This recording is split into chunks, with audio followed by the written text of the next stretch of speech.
Right now, we're going to kick things off with the semifinal round of New Beverage Showdown 17. The Showdown is BevNet's signature beverage brand competition, sponsored by Venturing and Emerging Brands, an operating unit of the Coca-Cola Company. The Showdown gives 12 early-stage and promising brands the opportunity to present their business plans and products to a panel of expert judges and the audience here at BevNet Live. The winner of the two-day competition will receive $10,000 in prizes and join a short list of brands that have triumphed in the Showdown, including Health Aid Kombucha, Rise Brewing Company, Malk, Tio Gazpacho, Grady's Cold Brew, and Owl's Brew. Let's talk about the rules for a second. Each of the 12 brands presenting will have 2 minutes to present and 2 minutes of immediate feedback from the judging panel. The judges already sampled the beverages this morning. If contestants attempt to go longer than the 2 minutes, they'll hear a gong. Do we have the gong?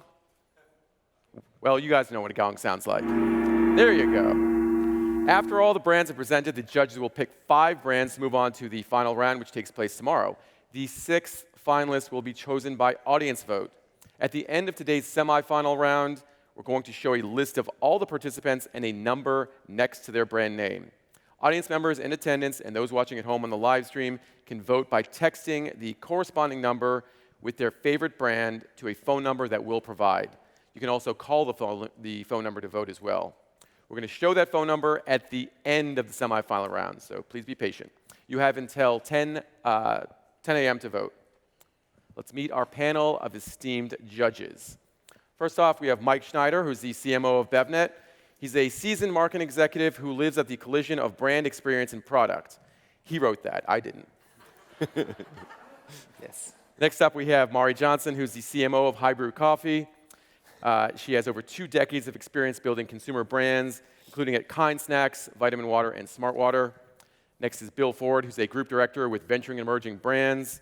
Prior to joining the VEB team, he was the general manager of the coffee business at Treehouse Foods. He was also a management consultant with the Boston Consulting Group. Next up, we have our last judge is Philippe Chabotarev, who's the co-founder and chief operating officer of Cambridge SPG. Cambridge has invested in over 25 consumer brands with a total of over $500 million in annual revenue. Shall we get started? Shall we get started? All right. First up, our first semifinalists, Michael Rovner and Josh King from Dr. Priestley's Fizzy Water. Come on up, guys.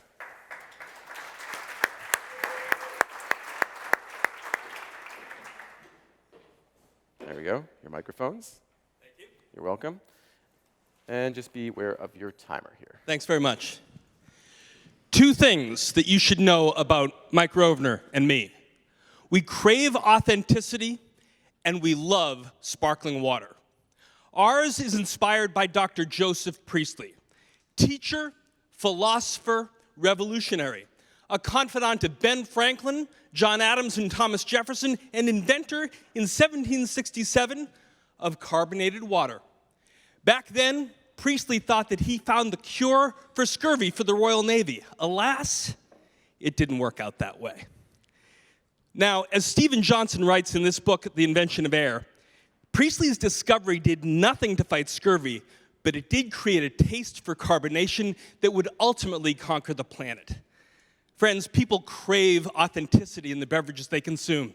Sam Adams, Jim Beam, even Johann Schwepp, who beat Priestley to market, each became billion-dollar businesses. 250 years after Priestley discovered the sensation that powers all of the beverages that we love, he's finally found a place he rightly deserves, on the side of our 12-ounce can. Right, but before he can end up there, sorry, can I borrow this?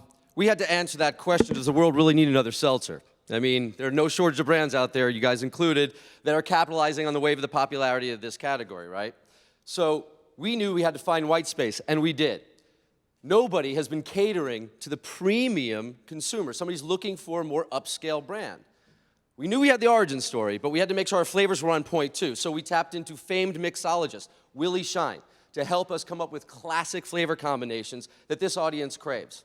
We also had to come up with a kick-ass can design, which we think we have, looks great in your hand, at a party, and in your fridge. Today, our American small batch collection includes cucumber mint, Meyer lemon ginger, rosemary grapefruit, and original virgin. We think we have a hit on your hands, but you guys be the judges. We know you will. All right. Well done. Thank you. Thank you so much. Hold on, guys. You can step off stage, and the judges will give some feedback. Thanks so much. All right. Dr. Priestley's Fizzy Water. A lot of historical context we heard. Nice origin story. Mari, what do you think? I love the story. I hear upscale positioning, but when I see that package, it doesn't feel upscale to me. There's a little contradiction there. So I struggle with that. I also worry about it being so dark. On the shelf, I don't know that that's going to pop. Bill, in terms of the category itself, sparkling water, a fast-growing category, do you think Dr. Priestley's has what it takes to stand out? Yeah, I mean, it's clearly a fast-growing category. It's also a very crowded category, tough to stand out in there now. I think the flavors are very differentiated, and so that helps. But not sure if that's enough to clearly stand out amongst the pack in that category. Mike, we see American small batch fizzy water. Small batch sparkling water, interesting concept. What do you think? Yeah, maybe small batch. It looks a little bit more like a beer to me. I think they're going a little more Jason Priestley than Joseph Priestley here. I want to see if you're American icon, maybe a little more red, white, and blue. You know, bring that kind of out there with the story. I do love the liquid. I think I agree with the flavor differentiation. Yeah. Philippe, again, sparkling water, a really fast-growing category. In terms of investments, what does Dr. Priestley's need to do to really gain that interest among investors in the investment community? Sure. So I mirror the sentiment here. For me, it didn't do it. I feel like the functionality isn't there. It is a little dark, premium consumer. It seems niche, like a craft beer.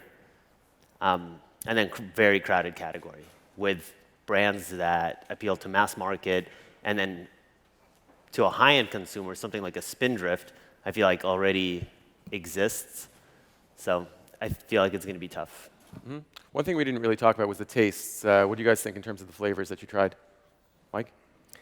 I did like the flavors. I think, if you can get someone to drink this, they're going to think, okay, this is different for the category. Cool. All right, folks. Good job. Dr. Priestley's.